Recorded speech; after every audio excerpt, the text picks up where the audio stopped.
So my presentation is called Things to Do with a Blockchain. So at the beginning, we will go a little bit through the history of the blockchain evolution that happened right now. Then I will tell you something about how the blockchain actually works. So I'm going to give you a small ride through the whole architecture. And in the end, I'm going to present like the results of my research. So I'm going to present some basic applications that you would need your imagination to build all those cool applications that are possible using the blockchain technology. So about the evolution of the blockchain. The whole thing started with a person that actually nobody knows. His name is called Satoshi Nakamoto, but it's just a pseudonym for a person that never revealed his or her whole identity. But the presentation, or like the white paper this guy published, is called Bitcoin, a peer-to-peer electronic cash system. So the main purpose of Bitcoin is to transfer money in a decentralized way from one person to another person. So yeah, the basic essence is to be the opposite of a bank. Like banks are a central entity that is doing all the transfer of money for the persons. In Bitcoin, the difference is that people are really the banks themselves and can directly transfer money, just like files in, for example, BitTorrent, like torrent files, from one person to another, which is the really, really cool idea that created the whole blockchain technology. But it didn't take a long time until people realized, actually, we don't just need, or not the only use case is to transfer money. We can also do other cool things with the blockchain, which can be called blockchain 2.0, which started, in my opinion, with colored coins. And in colored coins, the idea is to give the coins a different purpose. So, for example, you can say, my Bitcoin, or my tiny, tiny, tiny fraction of a Bitcoin, which is actually worthless, can be an asset. For example, it can be gold, or it can be a house, or it can actually even be a wedding contract. Because everything you write on the blockchain is persistent on the blockchain. You cannot delete it. So it's possible in Bitcoin to write some text into a transaction. And this text can be a contract. Like, for example, this Bitcoin now is a transfer of gold or a transfer of an asset. So colored coins already gives you a lot of opportunities. For example, if there is the legal form and created in some jurisdiction at some point, you could possibly make going live in a stock market, an IPO on the blockchain itself. Actually, there is already the idea. It's called an ICO, an initial coin offering, in which like blockchain companies can actually design a coin which has a value, like an asset. But even that is not the end of the whole evolution. Pretty soon, a guy named Vitalik Buterin had the idea, well, we don't even be on this money level. We can make the blockchain itself programmable and do a whole kind of different stuff with it. So what you can do with this blockchain called Ethereum is to write real programs that have some rules inherent in it. So you can write, for example, you can write an automated contract, it's called in this environment. It's actually just a program that, for example, this is a program in which people can buy my house automatically.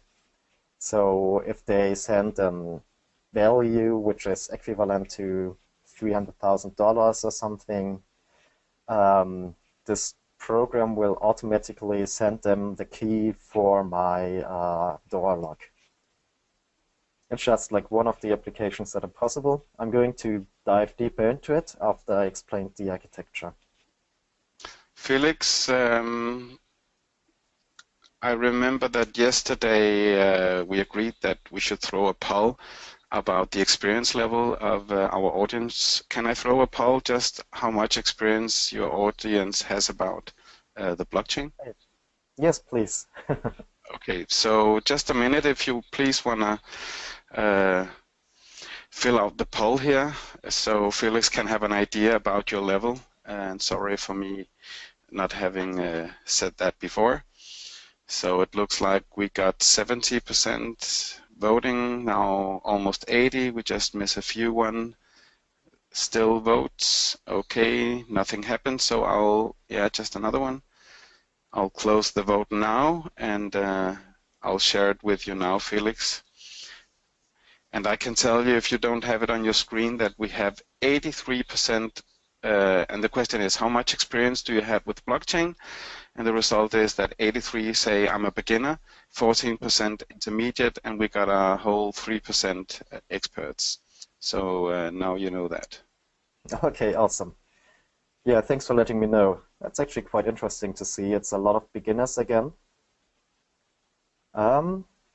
That's common, but so now you can maybe level your complexity to a more simple level. Yeah. Yeah, I'll try to get a little bit more on the basic level. But yeah, that's also the next part, the basics of the blockchain. So I hope it will reveal some things. So in the basic design, a blockchain is actually nothing else than a shared database. Yeah, now the next call would be like, do you have some IT background? But since you're from DANSK IT, I guess you know how a shared database works. Hopefully. Okay. So all databases usually have this CRUD operationality, which just means create, read, update, and delete. Create is to create new entries. So for example, to add a transaction into the blockchain, you have to have a create operationality.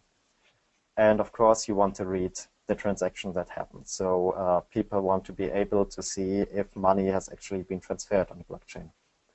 Then you have in the database the update possibility. So you can change existing entries in the database, and you have to delete operationality, which means you can delete all entries of the database. So the blockchain actually is like a shitty database that only allows half of the stuff to be done. You are not allowed to update an existing value in a blockchain, which would be quite weird, since if you think about it, if you want to change the value of a transaction that happened, the receiver of the money would be kind of weird if suddenly if you send him 2 Bitcoins and after a month or so you say, oh, I actually just sent you 1 Bitcoin. So that's why update operations are not allowed. Also, delete operations are not allowed. So anything that is written onto the blockchain is persistent. It cannot be changed. Even like in 100 years, if Bitcoin still exists like it is programmed right now, you can go to one of the first blocks, see the transactions that have been made, and they are still, like they still count. They are still persistent in the system. And then, which is kind interesting, do you actually see the cursor if I go like this? That's the question I wanted to know. Yes, we do. So we can follow your cursor. You can easily use it. Okay, that's awesome. So you see that a blockchain, it is consisting of blocks. Well, the name comes from this. So in those blocks, you have transactions. For example, 1 Bitcoin from Alice to Bob. And yeah, I'm getting back to why we have to have this blockchain, like this blockchain design. Another thing you should remember is that every block is pointing to its predecessor. So you can follow the whole chain, like from block X or block whatever, you can go the whole way back to the first block that has ever been created. That's why you always have the possibility to see all the old transactions that happened. But of course, which is kind of a problem, you also have, if you want to use the blockchain yourself, you have to save all the transactions that ever happened on your computer. There are some tricks how not to do it, but in the theory, like in the original creation, you would have to save the whole blockchain. And I think it's now, I don't know exactly anymore, but I think it's now for Bitcoin like around 50 gigabytes, which already takes quite some time to download if you want to have the chain on your computer. But then you're able to do a lot of fancy stuff with it. But yeah, let's go on. So the idea of the blockchain, how Satoshi Nakamoto created this, to have a decentralized payment system. So in the old banking system, yeah, you probably know it. Alice has to go to her bank, and then Alice's bank is sending money to Bob's bank, and Bob can see on his account, okay, I received money from Alice. But he has no influence on how it's actually being done. In the Bitcoin system, or in the blockchain system, it's a little bit different. Alice says to the blockchain, I want to send money to Bob. And Bob then can see, okay, Alice wanted to send money to me. But people are not revealing their whole identity in the blockchain, which is really, really important because all transactions are public, but the identities are hidden. So just the other way around, like in the banking sector. That's why you are identified by a key. So you see here, Alice has a private key, Bob has a public key. The public key is a key that corresponds to the private key. So it's a key, the private key is a key which you need to send money, while the public key is a key you need to receive money. And the public key can be shared amongst all the users of the database or of the blockchain system, so that they know whom to send money to. And the private key, of course, it's private because as soon as somebody knows the private key of Alice, he or she has also the full control over the Bitcoin wallet, so over all her Bitcoins she has on her account. Yeah, now the interesting thing is to know what actually happens if a guy called Edmund says, like, Alice actually didn't want to send this coin to Bob, but she wanted to send it to me. That's what the public key infrastructure is about, that you can identify persons perfectly. So the next thing is maybe we should ask the audience if they have any questions or doubts at this point, because this is maybe the basic understanding of the transaction, is that right? And we could include Griff or Fabian if it's all clear, or we wanna, maybe I should test the hand, Paul. okay. So everybody following right now, please raise your hand, and we'll then we'll lower your hand in a second. Thank you, Griff. Can you also raise your virtual hand? Let me see if you're able to do that.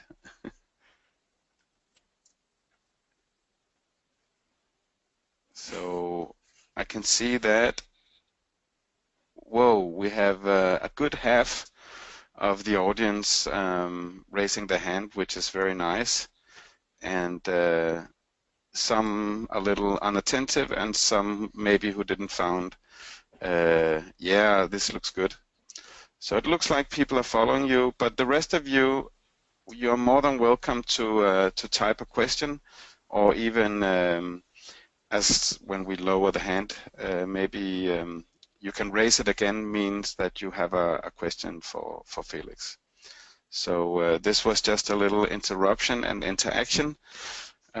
What about you, Griff? Any questions to your partner or former partner, Felix, or do you pretty much understand it? Oh, sorry, I think we muted you, poor guy. I think I pretty much get it. I thought it was a really good explanation.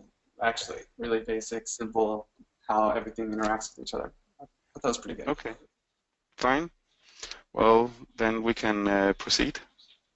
Yeah, but please feel free to interrupt me anytime you think I need to do some further explanation. So, yeah, the next question that arises with the blockchain system is who is controlling the system actually? Like, who says that this transaction from Alice to Bob actually happened or is reasonable? Which is one of the greatest problems. Also, what happens, oh no, sorry, I was one step ahead. It's actually about who controls the system. Because in the banks are responsible to see which transaction is valid, who actually has like enough money to send money from one person to another. And that's where the so-called consensus algorithm kicks in. Because we're in a decentralized system, we need people to behave in an honest way, which is actually really, really, really hard and was a problem that has only been solved by Satoshi Nakamoto. There were some ideas about electronic cash before the idea of Satoshi Nakamoto, but none actually solved this problem of not having a central control mechanism. And he actually had the idea that people that are behaving honest are getting a reward. So that's called mining. And his idea was to use so-called proof of work mining. So the abbreviation is POV mining, or POW, sorry, I'm German, in which you use an external resource. So you use your calculation power of your PC to invest into the system. And as a reward, you get the underlying cryptocurrency. So if you use your calculation power for a while, you will have to do some calculations, and if you do a right calculation, you will get bitcoins as a reward. And the thing is, like, you need around 6 blocks to be certain that the transaction actually happened. Because if one person creates a new block, and it can be that like 2 persons create a block at the same time, and then you have a switch in the chain. So you have like a normal chain or a block starting here, and then you have a switch, like 2 different realities at the same time, in which here a transaction might have happened, and on the other chain a transaction might not have happened.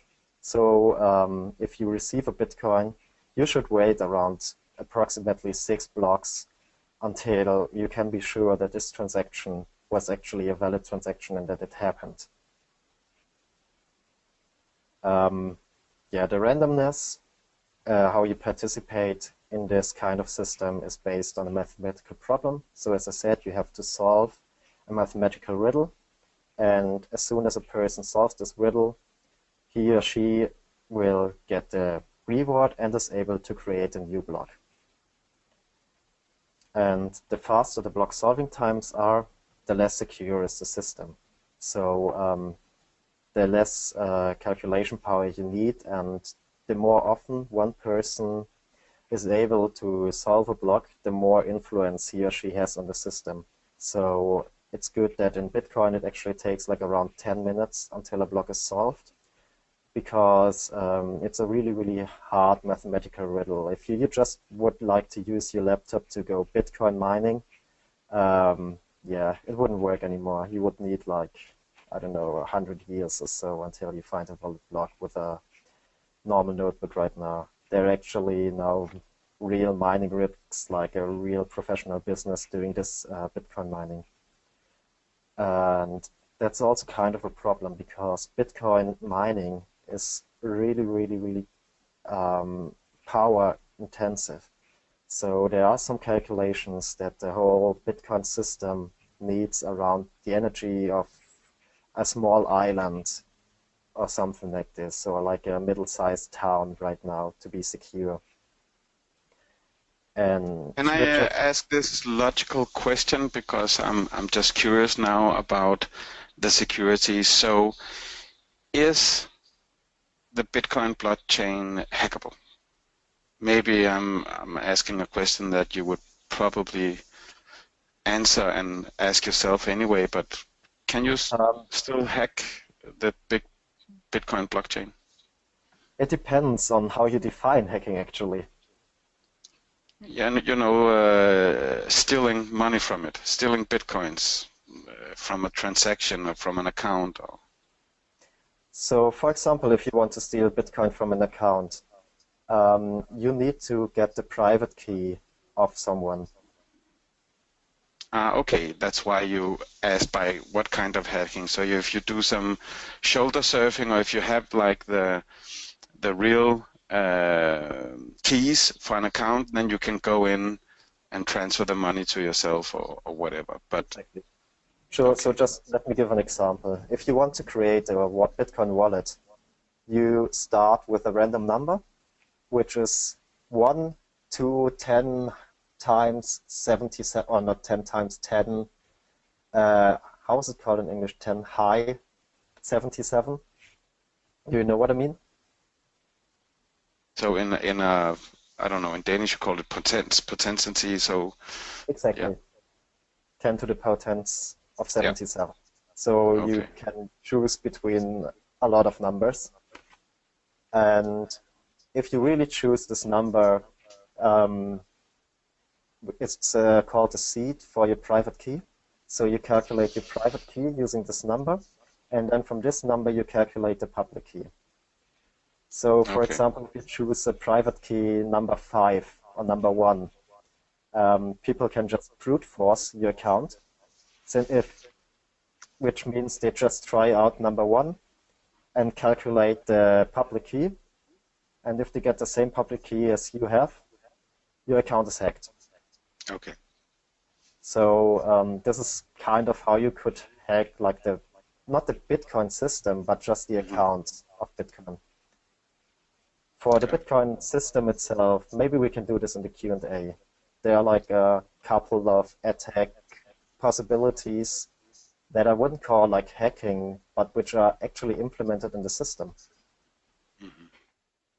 Okay, I'll just interrupt because we have a question from one of the audience. It's Søren Stig who asks, can you use artificial intelligence / machine learning to speed up block solving times and thus lessen security? That's an interesting question. And Griff, you're welcome to answer as well, of course, if you have, as you guys are a team. But yeah. Otherwise, if it's a little tricky, Felix, maybe we can turn back to it in the Q&A, giving you a little time to maybe reflect on it or like that. Yeah, I don't know. Let me just say, I don't know anything about AI at all, right? But I don't actually think that AI would do any better at guessing a random number between 1 and a cajillion, jillion, jillions, right, than anybody else. But there is this idea of quantum computing, which could eventually break the cryptography behind Bitcoin. But the thing is, the cryptography behind Bitcoin is the same cryptography behind all the banks and all the nuclear weapon codes and all these other really scary, important things. So if quantum computing comes out and challenges the cryptography behind Bitcoin, we have bigger problems. And the whole financial system would be an issue. But the easy thing is with Bitcoin is it's naturally upgradable. So if something like that did happen, you could hard fork the chain, and all the miners would quickly agree, like, hey, we need to change our hashing algorithm to something that's less susceptible to quantum computing, and then they would add a new thing. Because the nice thing about Bitcoin is everything is so transparent. If someone did attack the chain in any way, everyone would know. There wouldn't be a secret. Exactly. Okay, so let's not jumpstart the Q&A. We'll leave the question on for later. But actually, yesterday we agreed on trying to speed up the presentations, and we already used half an hour. So maybe we'll put a little speed on and then catch it in our Q&A talks later. But thanks for the question, Sam. And just a comment from Lars Knudsen. Potence in Danish is to the power of in English. So back to you, Felix. To the power of. Yeah, thanks for that. Okay, so we finished proof of work mining. Another idea how you can create new blocks is called proof of stake mining. Ethereum is actually working quite hard on this idea right now. And instead of the calculation power of a person, you use an internal resource inherent to the blockchain itself, which can be, or in the proof of stake, is the relative stake of coins a person has. So if you have a lot of coins, you are probably behaving honest because you don't want your coins to lose value. So the more coins you have, the more you're interested in keeping the system safe and reliable. And then you can create new blocks. So the more money you have, the more power over the system you have. It sounds a little bit scary if you think about this whole decentralization idea, but actually, if you dive into it a little bit more, it's a really interesting approach. But there's one problem with it. It's that you still need like a random choice of the participants. So, for example, if you can pre-calculate who will solve the next block, you can have some advantages, like optimizing the system in a way that it's advantage for you and therefore abusing the system, which is also could have kind of an influence on the AI part, which I will talk later about then. And the blocks, but the nice thing about the proof of stake algorithm is also that the block solving times are limited to the speed of the participants' network, because you don't have this problem with the security if you make the block solving times faster. So proof of stake mining could actually speed the whole system up a lot. Okay, so now to my research.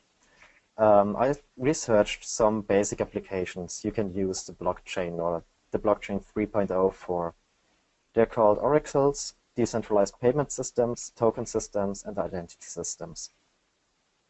So an oracle allows you to put external data to the blockchain. So for example, if you write it's called smart contract. If you write a program on the blockchain and you want, for example, to implement the exchange rate between US dollar and Bitcoin, then you need to get the exchange value of US dollar to Bitcoin into the system. But it's kind of tricky because either everyone has a bet on it or you need a reliable source.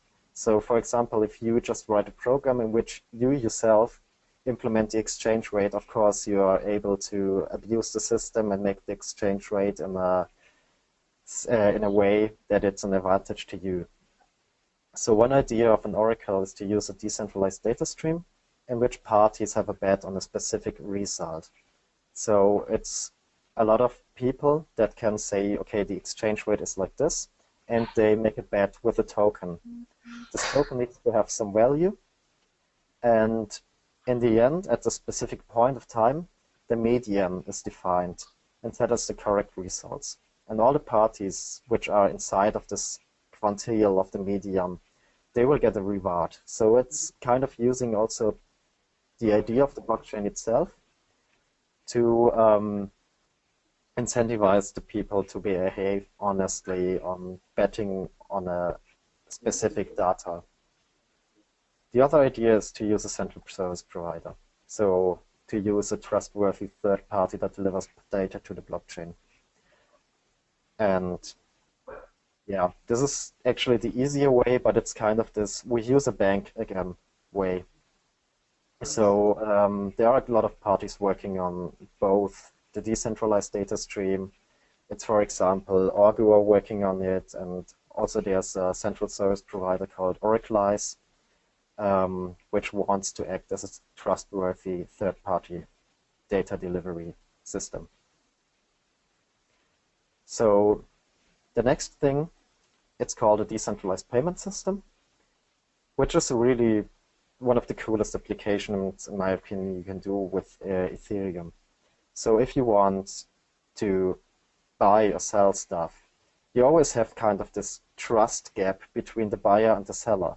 So the seller never knows if the buyer will actually pay for the goods, and this buyer never knows if the seller will actually do a delivery. So they can use a program which allows them to close this trust gap. So the buyer pays money to a program, to a smart contract, and the seller then can see, okay, the money is already lying in this contract. So if I send the goods now, I will receive the money. And this is possible because you can use an oracle to get the delivery confirmation. So it can be, for example, the tracking ID of the package or whatever. And this would be working as the proof that the delivery actually happened. So the smart contract then can automatically realize the package has been delivered and make the transaction to the seller of the money. And of course, you can also implement things like after 2 weeks of no delivery, the money gets back to the buyer. I didn't put this in the picture right now. I think it's already complicated enough. But that's how a decentralized trustworthy payment can work on the blockchain. And it's something that is really, really hard to realize in an automated way on a central system.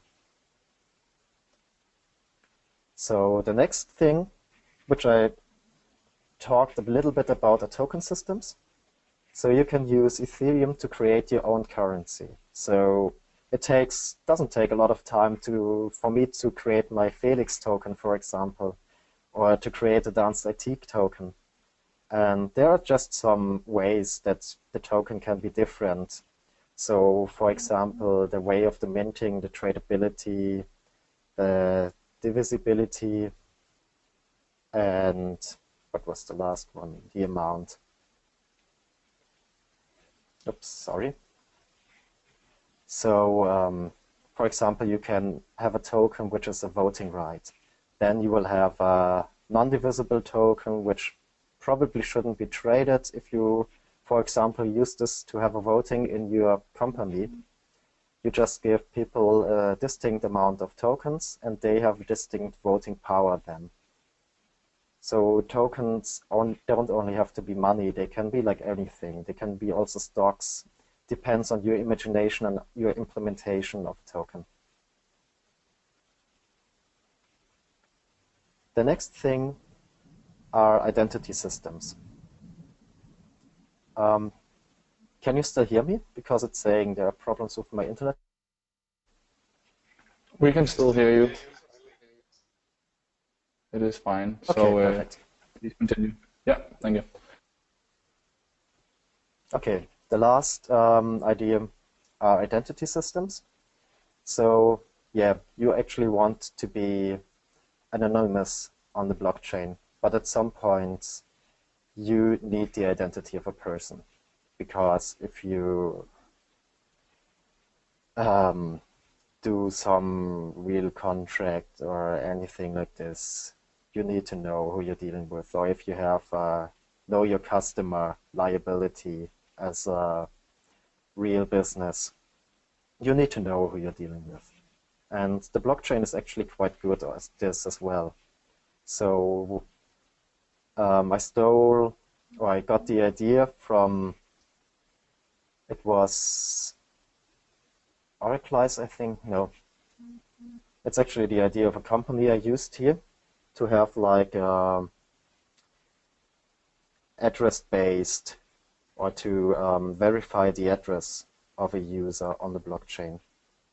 So they act like as a know your customer provider, and the user sends a public key and also the address of the residence to them as a customer provider, and they will send back a postcard with a verification code for the user. So then the user can enter this verification code, and the know your customer provider then knows, okay, this customer is actually living in this place.